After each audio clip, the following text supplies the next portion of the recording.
Gloire à Dieu. Amen. Gloire à Dieu. Amen. Nous allons maintenant continuer dans la joie de supplier d'appartenir au Seigneur Jésus. We are now going to continue in the joy of begging to belong to the Lord Jesus.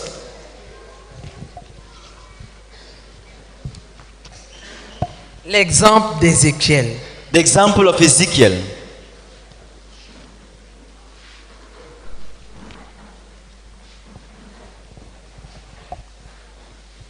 Nous allons lire. We are going to read. Et si tu n'as pas le livre, tu peux ouvrir dans Ézéchiel au chapitre 4. On lit les versets 1 à 15. And if you don't have the book, you can open to Ezekiel chapter 4. We'll read from verses 1 to verse 15.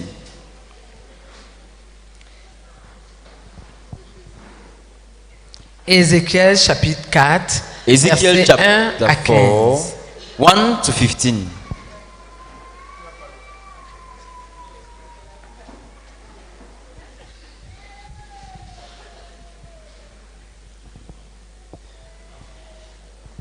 Et toi, fils de l'homme, prends une brique, place-la devant toi, et tu y traceras une ville, Jérusalem.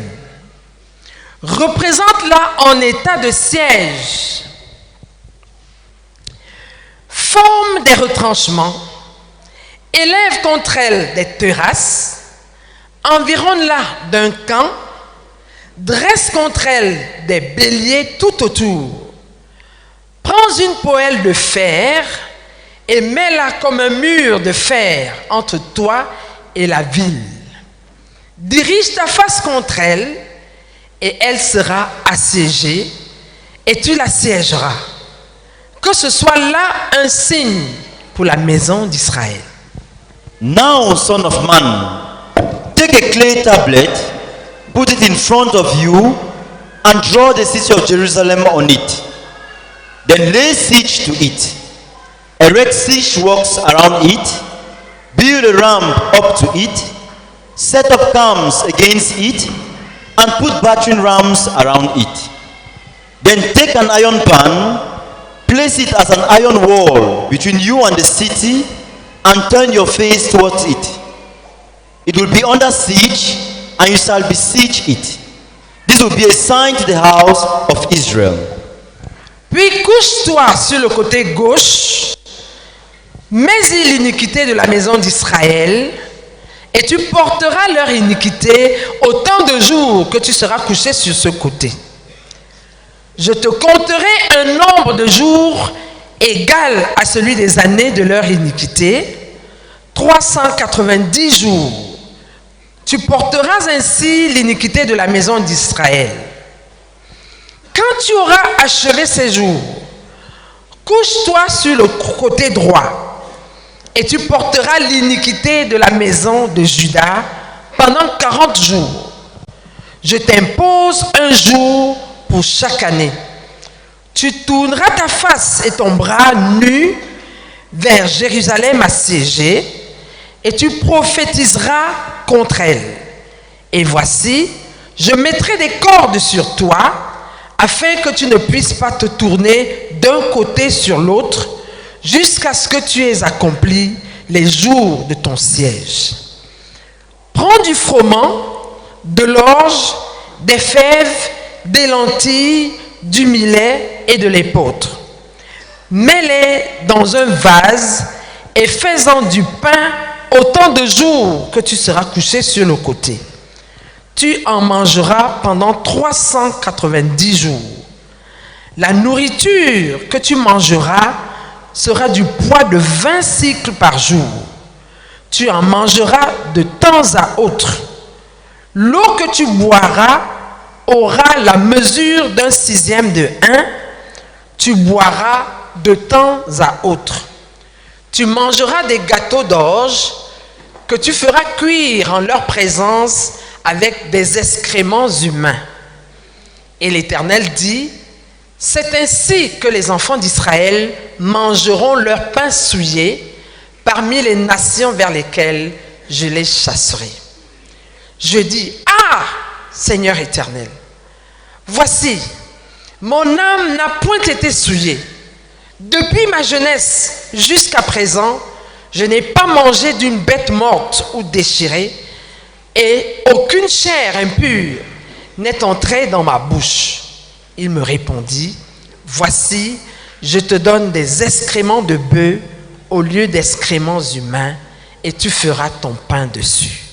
Amen. Amen. Then lie on your left side and put the sin of the house of Israel upon yourself. You are to bear their sin for the number of days you lie on your side. I have assigned you the same number of days as the years of their sin. So for 390 days, you will bear the sin of the house of Israel. After you have finished this, lie down again, this time on your right side, and bear the sin of the house of Judah. I have assigned you 40 days, a day for each year. Turn your face toward the siege of Jerusalem, and with bared arm prophesy against her. I will tie you up with ropes, so that you cannot turn from one side to the other until you have finished the days of your siege. Take wheat and barley, beans and lentils, millet and spelt. Put them in a storage jar and use them to make bread for yourself. You are to eat it during 390 days you lie on your side. You are to eat it during the 390 days you lie on your side. Weigh out 20 shekels of food to eat each day and eat it at set times. Also measure out a seat of a hin of water and drink it at set times. Eat the food as you would a barley cake. Bake it in the sight of the people, using human excrement for fuel. The Lord said, in this way, the people of Israel will eat defiled food among the nations where I will drive them. Then I said, not so, sovereign Lord. I have never defiled myself. From my youth until now, I have never eaten anything found dead or torn by wild animals. No unclean meat has ever entered my mouth. Very well, he said. I will let you bake your bread over cow manure instead of human excrement. Amen. Amen.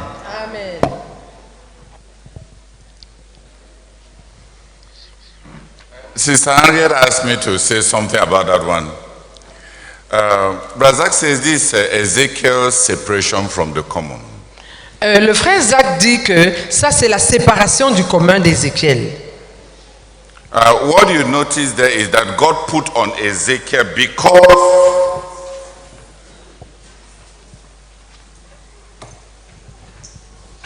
because of Ezekiel's ministry. Ce qu'on remarque là, c'est que à cause du ministère d'Ézéchiel, God put on Ezekiel very many limitations. Dieu a imposé à Ézéchiel beaucoup de limitations. Limitations in his movements. Des limitations par rapport à ses mouvements. He has to lie down on one side for 40 days. Il fallait qu'il se couche sur un côté pendant 40 jours. Lie on another side for 300 and something days. Se coucher sur l'autre côté pendant 390 jours. No limitations in movements. Des limitations par rapport à ses mouvements. Limitations in diet. Des limitations aussi par rapport à son régime. He has to eat a certain quantity of food and a certain type of food cooked in a certain way. Il fallait qu'il mange une certaine quantité d'une certaine nourriture d'une certaine manière. Non, préparé d'une certaine manière. Il fallait qu'il mange une certaine quantité d'une certaine nourriture préparée d'une certaine manière. Limitations in speech. Des limitations aussi par rapport au parler. I don't know whether it is also in this. For Ezekiel, during that whole time, pour Ézéchiel, pendant toute cette période, God told him, Dieu lui a dit, you will not say one word. Tu ne vas pas dire un mot. Only when I give you a message, I will open your mouth and you give the message. After that, you will be dumb. C'est uniquement quand je vais te donner un message que je vais ouvrir ta bouche et tu vas libérer ce message. En dehors de cela, tu seras muet. Limitations. Des limitations. All of that for what? Tout ça en vue de quoi? So that Ezekiel may prophesy to Israel. Pour que Ézéchiel puisse prophétiser à Israël. Pour que Ézéchiel donne une prophétie à Israël. Pour que Ézéchiel donne une prophétie à Israël. It says a lot. Cela dit beaucoup. God does not do things without a purpose. Dieu ne fait rien pour rien. It means that prophecy is not a divination. Ça veut dire que la prophétie n'est pas de la divination. Can you calm down? Ça veut dire que la prophétie n'est pas de la divination. Prophétiser n'est pas comme diviner, donner une divination. Ça veut dire que prophétiser, ce n'est pas comme faire de la divination. In divination, dans la divination, a spirit uses you. Un esprit se sert de quelqu'un. Whether you consent or not. Que la personne consente ou pas. But to be a prophet. Mais pour être un prophète, the message has to be made part of your life before it comes out of your mouth. Le message doit devenir partie de ta vie avant de sortir. Est-ce que gravé dans, c'est-à-dire Dieu doit te faire vivre le message que tu vas donner.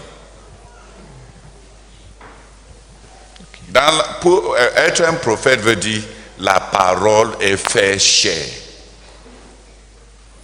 Parce que ça s'applique même dans le Nouveau Testament. La parole doit être faite chair. Le frère Zach nous disait souvent que si quelqu'un prêche ce qu'il n'a pas vécu dans sa vie, c'est une abomination. Ce n'est pas rendre ministère que de prêcher ce que je n'ai pas vécu. Ça vient des passages comme celui-ci. Avant que ça ne sorte de ta bouche, tu dois avoir vécu ça. Et c'est un seul message. Ézéchiel devait donner un seul message. Israël va aller en exil. Israël va être réduite à la honte. Israël va perdre toutes les libertés que Dieu les a données parce qu'ils n'ont pas voulu marcher selon la voie de Dieu. Et pour préparer un message, Dieu a pris 430 jours.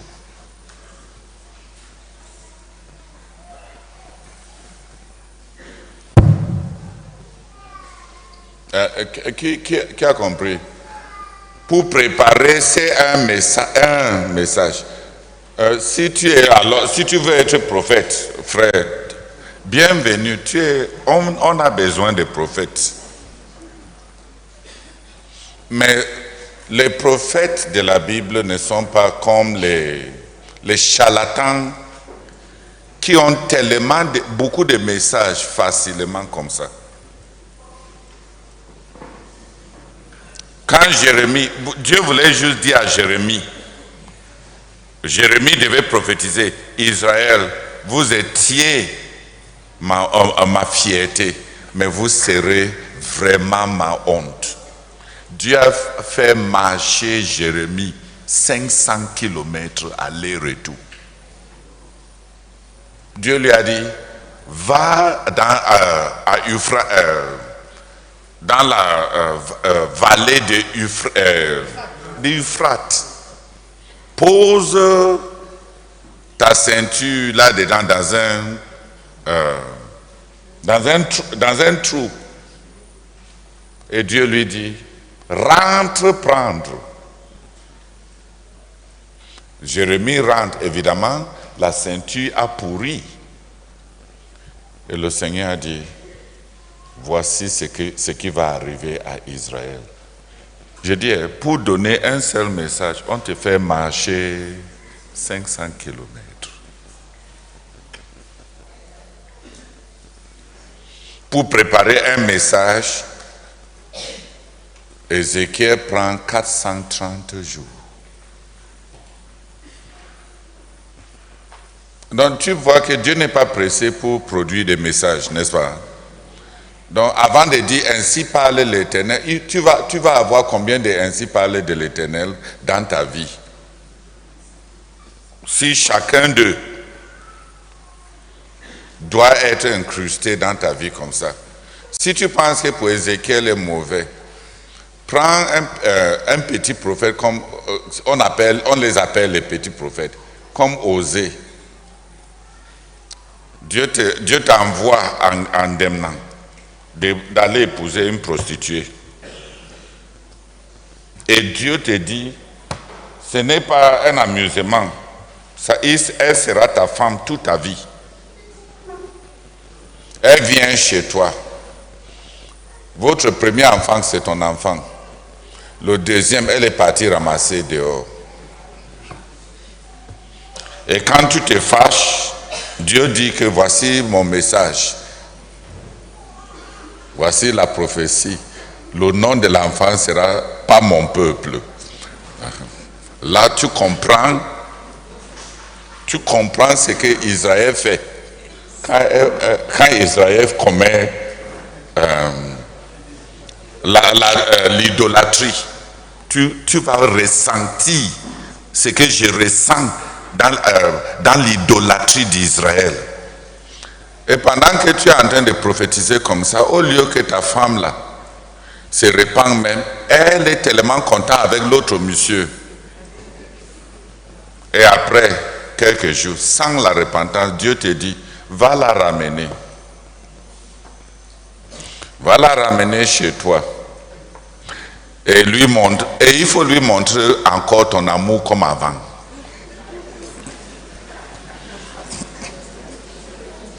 Il faut l'aimer comme tu as toujours fait. Tu commences à l'aimer. Elle sort avec un autre, ramener le troisième enfant.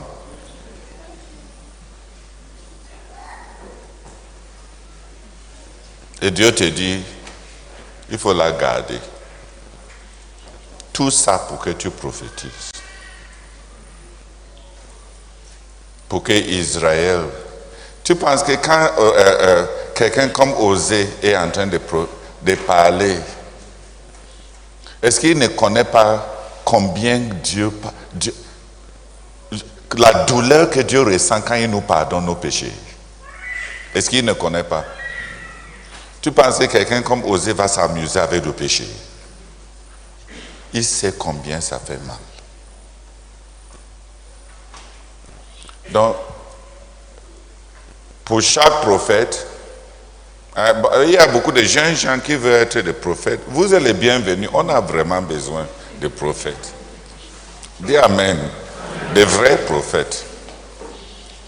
Donner une prophétie à l'église, ce n'est pas la même chose que être un prophète d'office.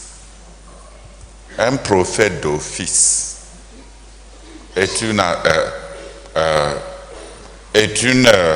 appel. Donner une prophétie, c'est la manifestation d'un don. N'importe de quel de croyant peut donner une prophétie. Mais un prophète vit tout ce qu'il doit dire. Dans la vie d'un prophète est plus son message que ce qui est sorti de sa bouche. Donc si tu traites le frère Zach comme un prophète, quand on va lire tous ces passages et tu te demandes pourquoi on dit à quelqu'un d'avoir une limitation sur ses vêtements, avoir beaucoup de limitations sur son manger, avoir tellement de limitations sur telle autre chose. En partie, je ne comprends pas tout, mais le peu que Dieu m'a ouvert les yeux à savoir, c'est que le ministère fondamental du frère Zach, ce n'est pas être un apôtre. Son ministère fondamental, c'est être un prophète.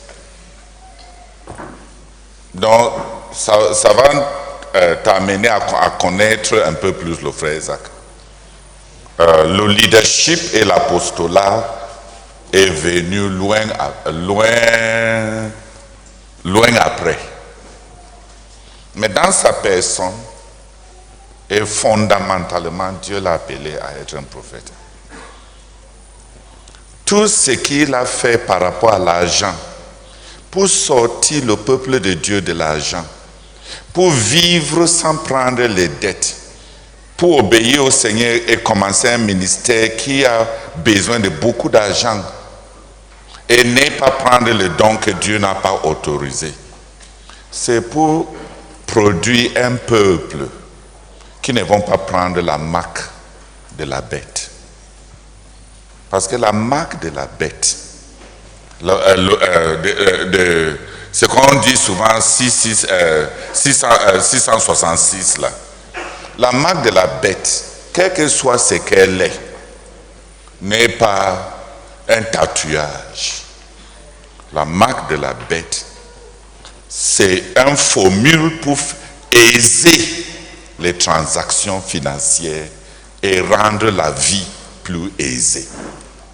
Dieu était en train de nous dire à travers le frère Zach que si on n'apprend pas à vivre sans dette pour rendre notre vie facile, autant qu'on a la facilité de prendre les dettes, autant on aura la facilité de prendre la marque.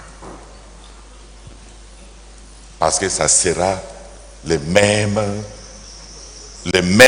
conditions. Qui comprend? Et que il a dit à tous ceux qui étaient ses enfants adoptifs et biologiques de passer au moins un peu de temps à ne manger que l'haricot et le riz pendant un bon moment de temps, sans viande, sans rien. Parce qu'il voulait que chacun de nous se prépare pour une période où l'antéchrist peut apporter beaucoup de persécutions et on sera dans des conditions où on ne peut planter que quelques haricots en forêt et pouvoir vivre. Si tu n'as jamais appris à vivre avec rien, si l'antéchrist monte au pouvoir et ferme toutes les possibilités aux croyants d'avoir accès à beaucoup de commodités, on dit commodités, à beaucoup de commodités, comment est-ce que tu vas gérer tes enfants? Donc tous ces actes que le frère Zach posait par rapport à nous, c'est des actes prophétiques.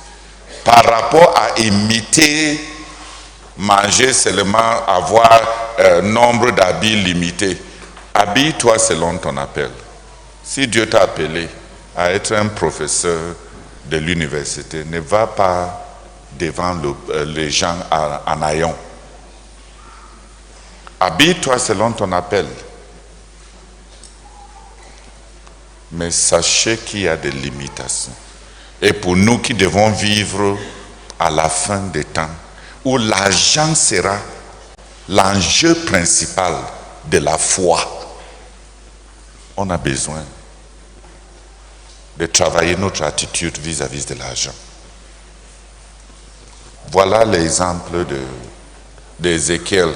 Donc le frère Zach donne l'exemple d'Ézéchiel. Si tu comprends l'exemple d'Ézéchiel, à cause de son message, à cause du temps qui devait l'époque, non, la période, la saison, non, à cause des temps qu'il devait, il a vécu pendant un temps de crise. À cause du temps qu'il devait vivre, il a reçu un message approprié. Donc, certains aspects de cette séparation d'avec le commun par rapport à Ézéchiel, l'exemple d'Ézéchiel, indiquent les attentes de Dieu pour notre temps. Donc, si tu aimes le luxe, si tu aimes le confort, tu risques de trahir le Seigneur à un moment de crise. Il y a des limitations et chacun de nous doit se former par rapport à ces limitations. C'est des choses que tu n'es pas censé imiter à l'aveuglette. Parce que tu ne connais pas pourquoi il devait faire tout ça. Mais pour toi-même,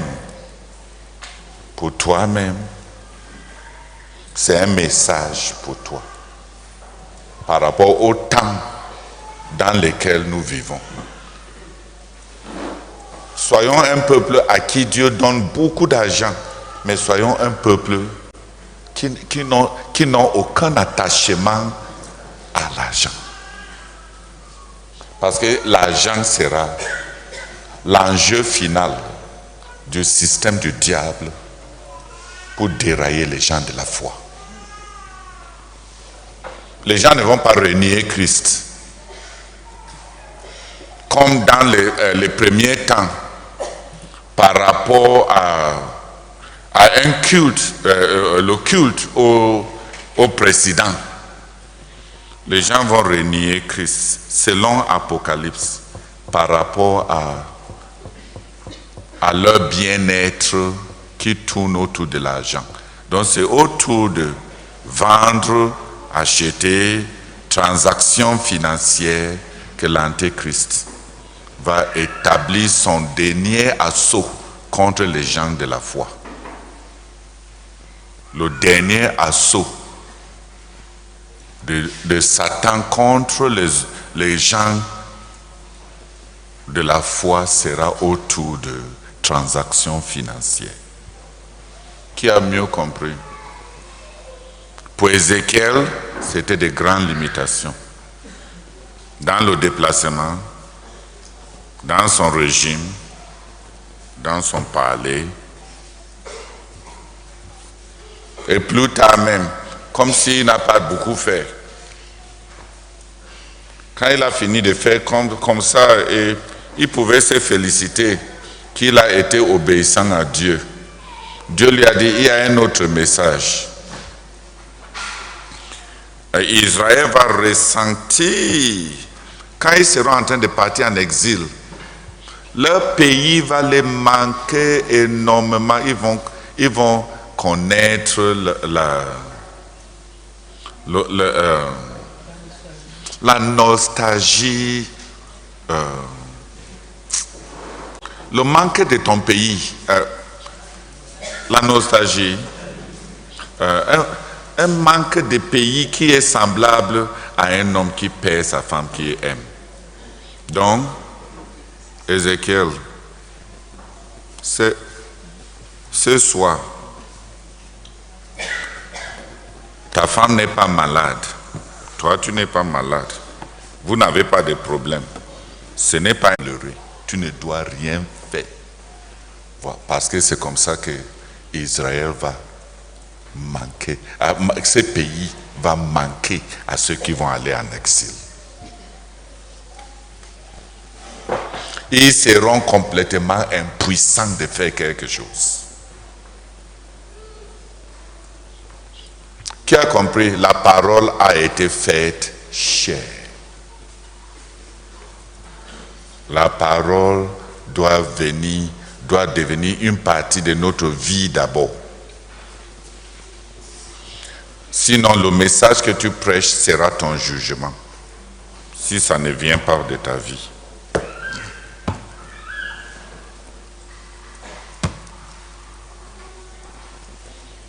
J'ai beaucoup expliqué. Qui a mieux compris? Donc, les prophètes, vous êtes les bienvenus. Dis Amen. Vous êtes les bienvenus. Mais il faut être comme vos grands frères d'avant pour qu'on puisse vous reconnaître.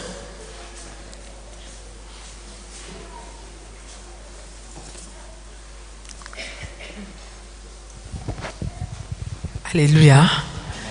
Si tu veux prier, s'il te plaît, sens-toi libre de If you venir like prier. to pray, please feel free to come and pray.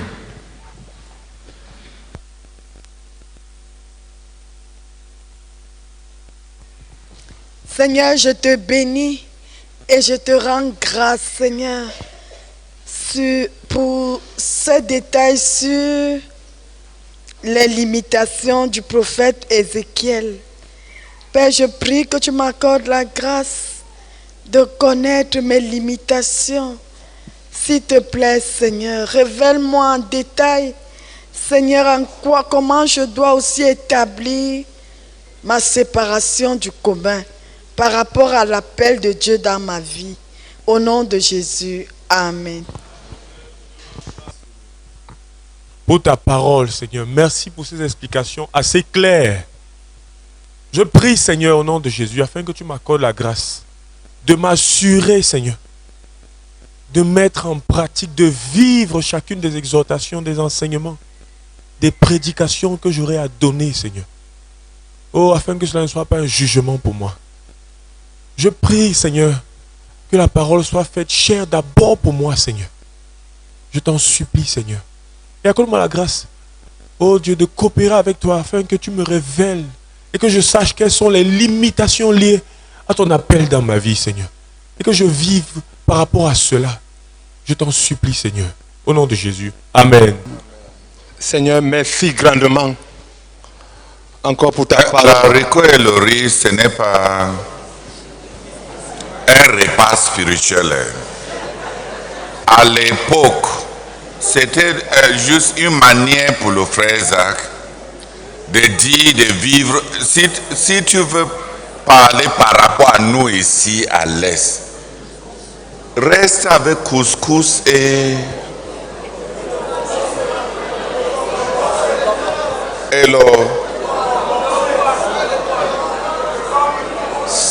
ce qu'on peut ramasser facilement là,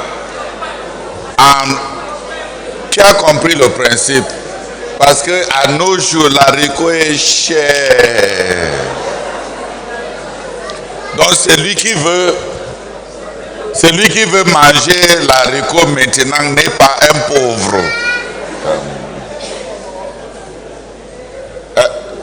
Tu as compris, ma soeur? Maintenant, si quelqu'un se lève et dit je veux manger haricots et le riz, il n'est pas un pauvre. Un sac de 100 kilos d'haricots maintenant, hein? 70 à 75 000.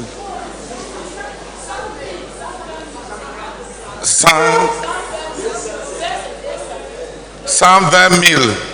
Vous entendez? Donc quand tu dis maintenant, à nos jours, ici, haricot, tu es en train de parler, tu es un grand. Tu n'es pas un pauvre. Donc je ne veux pas que on dit maintenant que le repas spirituel qui prépare les gens pour la venue de l'Antéchrist, c'est l'haricot et le riz. Non, ne commençons pas cette autre religion-là. Dis Amen. Amen. C'est pour vivre